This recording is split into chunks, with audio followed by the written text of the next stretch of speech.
Bonjour, je m'appelle Gabrielle et je suis acheteuse couture chez Club Tissu. Le sujet d'aujourd'hui, le piquage à la main. Donc aujourd'hui, ce qu'on va regarder, comme le sujet le dit, le piquage à la main, c'est super tendance ces temps-ci. Ça se met autant pour faire un projet complètement au piquage à la main si vous avez beaucoup de temps, ou encore en accent que vous pouvez ajouter au piquage à la machine que vous avez déjà fait.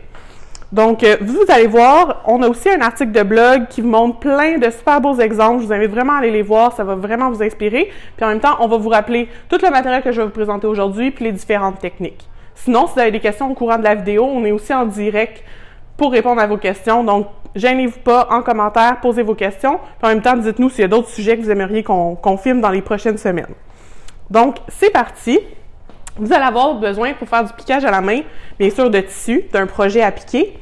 Mais aujourd'hui, on va y aller avec un petit échantillon. Moi, ce que je vous conseille, si vous commencez le piquage à la main, coupez-vous des petits carrés, pratiquez. Vous allez voir au début, votre point, il ne sera jamais régulier, là. Il va être un petit peu varié, puis soyez indulgents avec vous. Ça va être beau quand même. Donc, avec la pratique, ça va être de plus en plus régulier. Vous allez avoir besoin aussi de bourre. Pour réaliser un piquage, vous avez besoin d'une petite épaisseur pour vraiment réaliser là, les effets que vous allez voir ici, là, les petites, vraiment pour vous sortir le piquage. Chez Club Tissu, on a 3 favoris pour faire le piquage à la main. Après, il y en a plusieurs autres. Je vous invite à aller écouter la vidéo de Valérie pour voir les différentes bourres qu'on peut vous offrir chez Club Tissu. Mais nos 3 favoris, vous allez avoir la 100% coton Request. C'est la plus mince qu'il y a. C'est vraiment intéressant. Là, toutes celles que je vais vous montrer, c'est vraiment les bourres les plus minces. Commencez avec quelque chose qui est quand même pas trop épais. Votre main, là, elle fait pas le même travail qu'une machine. Donc, soyez indulgents, commencez avec quelque chose de mince. Puis après, faites des tests si vous voulez aller avec un autre type de bourre. À part la 100% coton, on a aussi la 80-20. Donc, 80% coton, 20% polyester, qui est offert aussi en bourre, au mètre ou en sac. Super intéressant. Puis sinon, celle que je vais utiliser aujourd'hui, qui est ma favorite, personnellement, la bambou. Donc, vous allez voir, là, l'aiguille, elle rentre super bien. C'est comme dans du beurre. Moi, c'est vraiment ma préférée pour faire le piquage à la main. Ensuite, vous avez besoin de tissu d'un projet. Je prends 1 minute en même temps pour aujourd'hui vous présenter. Là, je vais vous le mettre un petit peu plus proche. La popeline de coton lin Essex, c'est vraiment intéressant. Elle est tissée avec 2 fils de couleur, donc elle fait un peu un effet de nain texturé. C'est super intéressant pour ajouter dans vos différents projets de courte pointe. Donc aujourd'hui, c'est celle-là que je vais utiliser, mais vous pourriez utiliser pas mal n'importe quel coton de courte pointe. Si après vous allez faire du piquage à la main avec d'autres types de tissus, je vous invite à vraiment faire un test. Donc prenez la bourre que vous allez vouloir utiliser, les différents tissus, puis venez pratiquer quelques points pour voir le résultat. Le piquage à la main, comme je vous disais un peu plus tôt, c'est quand même assez long à réaliser. Donc, c'est intéressant de faire un test avant, juste pour ne pas être déçu à la fin de votre projet, puis vos plusieurs heures passées sur ce projet-là.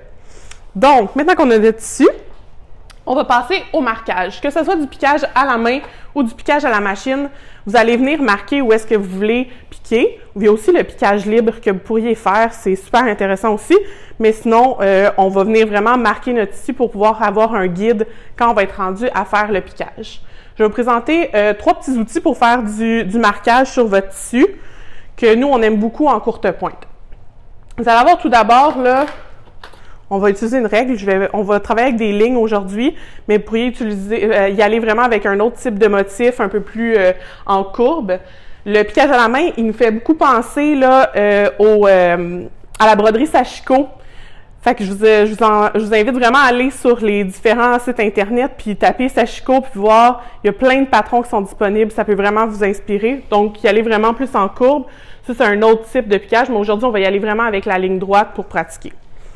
Donc, pour le marquage, vous allez avoir tout d'abord le crayon Pousse-Mine Prime qu'on vous a parlé pas mal souvent cette semaine. Donc, on va passer vite, qui fait du marquage apparent qui s'efface ensuite avec les faces. Première possibilité. Il y a plusieurs autres possibilités sur le marché là, de crayons pour faire du marquage apparent qui soit soluble à l'air ou soluble à l'eau. Ensuite, notre favori en courte pointe qu'on a vraiment un petit coup de cœur présentement, là, ça va être le Era Marqueur de Clover. C'est un outil qui va faire aucune trace. Donc, je vais justement me faire une ligne qu'on va pouvoir utiliser tout à l'heure là, pour faire les tests. Vous allez voir, je marque. Vraiment, mon marquage est permanent jusqu'à la fin de mon piquage. Mais ensuite, là, quand on va avoir fini, je vais vous montrer, il n'y aura pas de dessin là, vraiment marqué au crayon qu'après, il faut soit laver, soit effacer pour réussir à l'enlever. Ça, il n'y a aucun résidu sur votre tissu. Là. Fait que c'est super intéressant.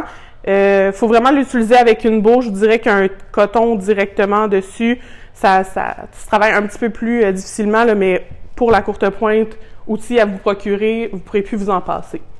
Sinon, dernier outil de marquage que je veux vous présenter, on ne l'utilisera pas aujourd'hui, je vais vous en parler brièvement, c'est le crayon prime pour transfert effaçable à l'eau, mais c'est transfert à la chaleur, donc avec votre fer. Si vous allez justement vous choisir un patron de Sashiko sur Internet, vous l'imprimez, habituellement, on a tendance à aller dans la vitre pour pouvoir transférer là, vraiment notre dessin, mais là, avec de la bourre, là, c'est un petit peu plus difficile.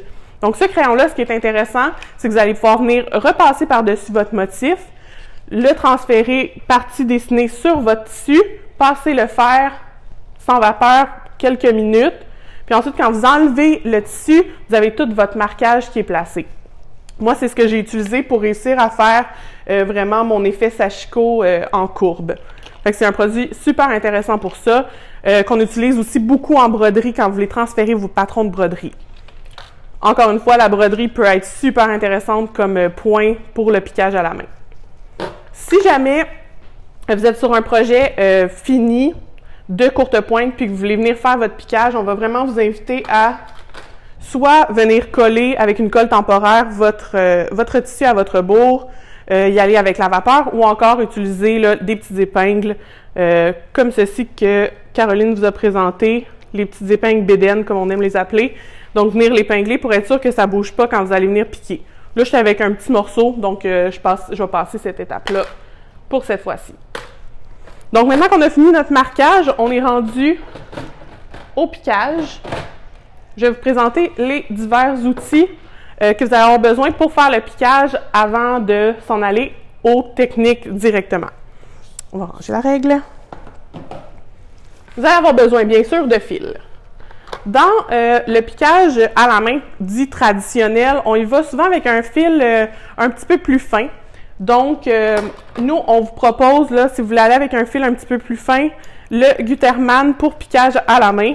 Vous voyez, vraiment, vraiment fin. Puis, un beau fini lustré. Puis, ce fini-là lustré, en plus d'être beau une fois piqué, il va aussi super bien glisser là, dans votre tissu. Là, le petit fini lustré fait qu'il glisse super bien. Il y a cette option-là. Ensuite, ce qu'on voit de plus en plus sur le marché, c'est vraiment un piquage, là, comme je vous ai montré au début, qui est beaucoup plus apparent. Donc, on aime utiliser le coton perlé de DMC numéro 8. Vous allez avoir du numéro 5, du numéro 12, il y a plusieurs autres grosseurs. Moi, je vous invite vraiment à faire des tests. Ma collègue Valérie, elle en a même fait avec du coton à broder. C'est super intéressant. Variez vos grosseurs de fil. Ça va juste rajouter plein de textures sur votre courte pointe. C'est super le fun. Donc, aujourd'hui, pour le test, juste question qu'on voit super bien la démonstration, on va y aller avec un coton perlé de DMC. Il y a plusieurs couleurs qui sont disponibles sur le marché. En plus, comme je vous disais, il y a plusieurs grosseurs, puis on l'aime aussi, encore une fois, comme pour le fil Gutermann, pour son petit côté lustré, puis il va super bien glisser quand on va venir faire notre piquage. Par la suite, aiguilles. Quand on dit piquage à la main, il ne faut pas oublier les aiguilles. Je vais vous montrer quelques modèles qu'on peut avoir présentement pour le piquage à la main, puis ensuite, je vais vous montrer ma favorite de toutes. Vous allez avoir les aiguilles John James. Vous avez les plus petites aiguilles qui sont disponibles. Je vous dirais, si vous voulez faire du piquage à la main dont les points sont très petits et très rapprochés, allez-y avec une plus petite aiguille. Si vous y allez aussi avec le plus petit fil comme le Gutermann, allez-y avec ceux-là. Sinon, vous avez les millineuses aussi, qui sont des aiguilles très fines, mais aussi très longues. Donc, ça vous permet de faire plusieurs points à la fois, en même temps, comme en un seul coup. Donc, ensuite, à part les John James, on a les Clover. Vous allez avoir les Clover pour broderie. Super intéressant car le chat est très gros. C'est le fun pour justement les fils un peu plus gros. Là, ça va être plus facile pour les enfiler. Puis, l'aiguille est quand même assez grosse pour vous faire bien passer le fil. Sinon, mes favorites, les Clover qui sont pour la bonnetterie, qui sont offerts en différentes grandeurs. Je les aime justement parce que le chat est un petit peu plus petit, donc il va un petit peu moins bloquer dans autant la bourre que le tissu, mais aussi ils sont super longues. Ensuite, des aiguilles, là, c'est vraiment assez personnel. Testez-en. Moi, je vous invite vraiment à acheter des kits où est-ce qu'il y a plusieurs grosseurs d'aiguilles. Comme ça, vous les testez, puis vous allez finir par avoir votre favorite. Moi, je vous dis ce que moi, je préfère, mais après, chacun a ses préférences. Puis on en a plusieurs à vous conseiller en magasin, donc venez nous voir, puis on va pouvoir vous conseiller plusieurs types. Aujourd'hui, pour la démonstration, moi, je vais y aller avec ma favorite, qui est la numéro 9 de Clover. Ensuite, un dé à coudre. C'est sûr que quand on coud à la main, on finit par avoir mal aux doigts. Moi, mon préféré, que j'en ai essayé plusieurs, vous allez voir, il y en a plusieurs sur le marché. Il y en a en caoutchouc, il y en a en cuir, comme je vais vous présenter aujourd'hui. Il y en a en plastique complètement. Vous pouvez venir les essayer puis trouver vraiment votre favori. Moi, celui que j'aime vraiment beaucoup, c'est le Clover en cuir. Parce que, il va comme se ramollir avec le temps, qui est une force du cuir en général. Puis j'ai vraiment l'impression de rien porter là, dans mon doigt, contrairement à ceux qui sont un petit peu plus rigides, qui viennent rendre le doigt un peu plus stiff. Donc, un dé à coudre. Il y en a qui coudent sans dé à coudre, c'est vraiment à votre goût. Ensuite, un petit gadget que j'aime beaucoup juste pour m'aider à enfiler. Un enfileur Clover. Il est super le fun parce qu'il est un petit peu plus gros que ce qu'on voit sur le marché ou ceux qui sont offerts là, dans les petits kits de couture à la main, là, qui sont tout petits puis qui finissent toujours par briser. Celui-là, est plus solide puis il se manipule super bien parce qu'il est un petit peu plus grand. Donc ça, on va en avoir besoin. Puis finalement, un petit coupe-fil. Donc, après avoir présenté tous ces différents articles-là que vous allez pouvoir retrouver directement dans le blog, on s'en va aux techniques. On va mettre les lunettes, ça va être vraiment mieux. Donc, tout d'abord, vous allez vous couper environ 2 pieds, fait 24 pouces de fil. Vous y allez avec la longueur que vous aimez le plus utiliser. Après, c'est vraiment personnel. Moi, j'aime ça y aller avec long de fil. Il y en a d'autres qui aiment moins ça. Mais le coton perlé, ce qui est le fun, c'est que même si on utilise long de fil, puisqu'il y a comme un petit fini lustré, il y a moins tendance à faire des nœuds comme les autres fils traditionnels de broderie. Donc, on va commencer par enfiler notre aiguille. Je vais vous montrer le petit enfileur, comment il est le fun. Donc, vous passez dans le chat de l'aiguille. Vous passez ensuite votre fil dans le chat. Vous avez juste à tirer et voilà, c'est réglé. J'ai pas mal aux yeux, j'ai pas passé 20 minutes là-dessus, c'est réglé. Donc, pour commencer, vous allez avoir besoin de faire un petit nœud à l'extrémité de votre fil. Il y a soit faire le nœud traditionnel en venant faire 2 nœuds, mais il y a aussi le nœud de la courte pointière que je vais vous présenter aujourd'hui. Vous allez voir, ça va être merveilleux, ça va changer votre vie comme ça a changé la mienne. Vous allez prendre votre aiguille vraiment à la partie du chat entre votre index et votre pouce. Vous allez venir reporter l'autre bout de votre fil en dessous de votre aiguille.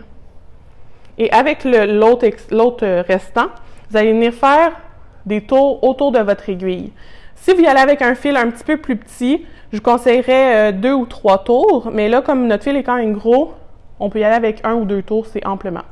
Et là, vous allez tirer pour venir vraiment le squeezer, désolé de l'anglicisme, entre vos 2 doigts. Et là, vous allez seulement tirer sur votre aiguille, puis là, vous tirez pour que le fil passe.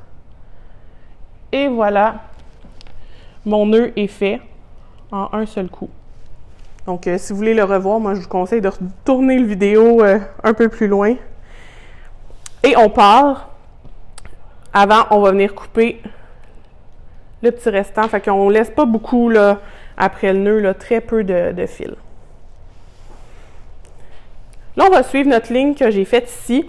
Si je veux commencer justement, là, quand vous êtes là, c'est une démonstration, fait que je pourrais partir au bout, mais quand vous êtes dans un projet, si exemple, je vais venir juste piquer autour, on ne sait pas trop où commencer. Choisissez votre point de départ, puis là, on ne veut pas voir le nœud sur le dessus. Donc, premièrement, on va venir cacher le nœud en dessous du tissu, entre la bourre et le tissu. Donc, on va prendre un petit peu plus loin, environ 1 cm, 1 cm et demi avant, puis on va ressortir notre aiguille au point de départ qu'on veut. Donc là, on va passer notre aiguille. Et là, on va faire, avec seulement un petit peu de pression, on va tirer sur notre fil pour vraiment venir faire rentrer le nœud à l'intérieur, comme je vous disais. Si jamais vous mettez un petit peu trop de pression, là, je vais le faire pour l'exemple, puis qu'il repasse une deuxième fois, pas de panique, vous pouvez juste le recommencer, mais vous allez voir justement, la bourre, elle peut suivre, donc venir couper les petits excédents. Vous replacez vraiment votre fibre correctement avec avec soit votre aiguille ou votre coupe-fil. Et là, vous voulez revenir partir là. Passez pas exactement dans le même trou. Allez-y juste quelques fils à côté. Donc, on va le refaire une deuxième fois. Je prends un petit peu plus loin. Je ressors mon aiguille où je veux partir. Je tire. Je mets un petit peu de pression pour faire passer mon nœud et voilà, il est passé de l'autre côté. Puis ensuite, comme je vous disais, avec votre bout d'aiguille, vous allez venir replacer vraiment la fibre pour cacher le petit trou. Maintenant, on est parti exactement au début et là, on va venir commencer à piquer. Vous allez passer en dessous et là, vous allez pouvoir faire plusieurs points en même temps. Fait que c'est vraiment comme on rentre, on ressort, on rentre, on ressort. Vous essayez d'avoir un point le plus possible, la même longueur sur le dessus qu'en dessous. Là, moi, j'aime vraiment piquer pas de cerceau, juste vraiment comme ça. Mais si vous voulez, vous préférez vous vraiment avoir un tissu tendu, je vais vous montrer après avoir fait cette ligne-là, quel outil vous pouvez utiliser pour tendre votre tissu. OK, on en fait une coupe. Là, quand je vois que j'en ai fait quelques-uns, je pousse avec mon doigt et je refais sortir l'aiguille. Donc là, comme je vous dis, là, le point, il ne sera pas régulier comme une machine, là. Puis c'est avec la pratique qu'il va venir vraiment plus régulier. Comme je dis, si vous voulez, vous pourriez aussi utiliser un cerceau. Je vais vous trouver mon cerceau à broder. C'est pas un cerceau à broder. J'ai dit cerceau à broder, c'est pas ça qu'il fallait que je vous dise. Il ne faut pas utiliser un cerceau à broder. Là, je vous conseille vraiment plus un cerceau de piquage. Vous allez vraiment pouvoir venir, il est plus épais, puis il va vraiment mieux tendre votre tissu sans que votre tissu y ressorte. Donc, si jamais vous êtes plus à l'aise avec un tissu tendu, procurez-vous là, un petit cerceau de piquage. Mais moi, j'aime vraiment y aller directement sans le tendre. Donc, on va en faire quelques-uns, puis après, je vais vous montrer la technique pour cacher votre nœud de la fin. Fait qu'on en refait quelques-uns. Fait qu'on va en dessous, on va sur le dessus, en dessous, on revient. Moi, je me guide vraiment là, avec mon doigt ici en dessous pour remonter mon aiguille. Fait que ça peut être pratique d'avoir 2 dés à coudre pour en mettre un deuxième en dessous. On va en faire quelques-uns encore. Là, voilà. J'arrête à peu près un point, dans le fond, avant mon dernier point. Là, je serais ressortie. Il me resterait juste un point. Mon dernier point, là, je viendrais le finir ici. On va venir faire un petit nœud environ 1 cm après la longueur de votre point qui vous reste. Donc, on va y faire un double nœud. Là, vous ne pouvez pas utiliser la super technique du nœud de courte pointière que je vous ai montré tout à l'heure. Vous faites juste passer 2 fois dans le cercle votre boucle que vous avez fait, puis vous allez pousser pour faire un petit double nœud. Je dirais même un triple nœud si vous êtes avec le fil un petit peu plus petit, juste pour être sûr, parce que plus que votre tissu est lâche, plus que le nœud risque de ressortir. Donc, vous voyez, j'ai été faire un nœud, là, 1,5 cm à peu près. Je fais mon dernier point sans passer complètement à travers mes 2 épaisseurs de tissu puis de ma bourre. J'y vais comme au début, seulement entre mon tissu et ma bourre. Puis je ressors mon aiguille environ 1,5 cm plus loin.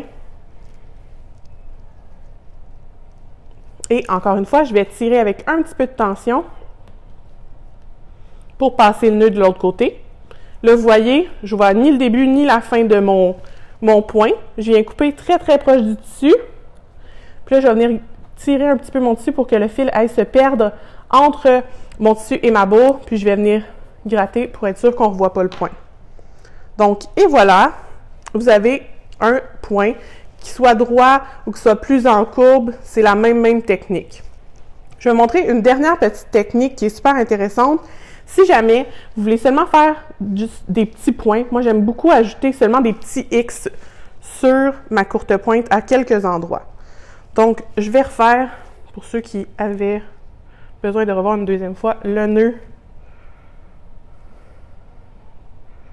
de la courte pointière. On prend entre les deux, on vient rejoindre le bout qu'on squeeze en arrière de l'aiguille et on fait 2 tours avec le restant en avant qu'on redescend et on tire. Ce nœud-là, ce point-là, vous n'auriez pas nécessairement besoin de faire un nœud. Moi, j'aime mieux en faire un, question de sécuriser, là, quand des fois tu tires un petit peu trop sur ton aiguille, puis que finalement ça sort. Donc, exemple, je vais venir faire un X ici. Je vais commencer en partant par en dessous de ma courte pointe et sortir mon aiguille au point de départ. Fait que vous voyez, le nœud n'est pas nécessaire, vous pourriez arrêter là, mais moi j'aime mieux m'assurer que je suis rendue au nœud. Comme ça, après, je suis sûre que mon fil ne ressortira pas. C'est-tu plate quand tu finis ton point, puis finalement ton nœud a sorti. Là, je fais mon premier point, fait que je repique. Je passe de l'autre côté. Donc, j'ai ma première barre de fait de mon plus ou mon X selon de quel côté vous le regardez. Et je reviens ressortir pour mon deuxième point. Je re-rentre. Et voilà, j'ai mon petit plus. Comme les courtes pointes vont souvent passer au lavage, on va l'utiliser beaucoup. À moins que ce soit un appliqué, là, quelque chose que vous allez mettre plus une courte pointe murale, vous n'avez pas besoin de le faire. Mais si c'est vraiment plus quelque chose que vous allez avoir un usage quotidien, je conseille de faire un double. Fait qu'on va le refaire une deuxième fois pour le sécuriser. Vous ne repiquez pas exactement dans le même trou, là, vous piquez un fil ou deux à côté. Question de ne pas faire agrandir votre trou. Fait qu'on le refait.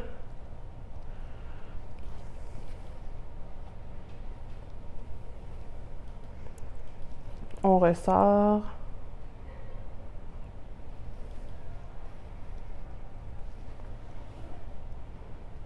Et on re-rentre une dernière fois. Là, on va aller à l'envers pour vous montrer comment on finit ce point-là. C'est super intéressant, là, ça fait une petite texture. Je trouve ça vraiment beau. Sur une courte pointe de bébé, ça serait vraiment super beau.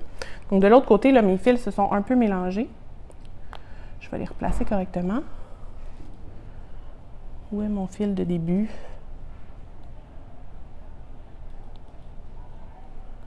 Et là, je vais me ramasser avec mes deux fils,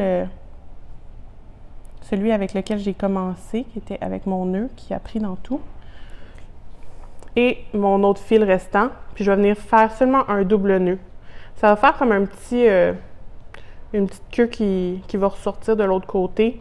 Je trouve ça super intéressant là, sur des courtes pointes de bébé, ça met comme de la texture des deux côtés, autant sur le côté avec le petit X que le petit côté où est-ce qu'il y a le fil. On va le couper, mais pas trop, juste pour y faire comme une petite boucle.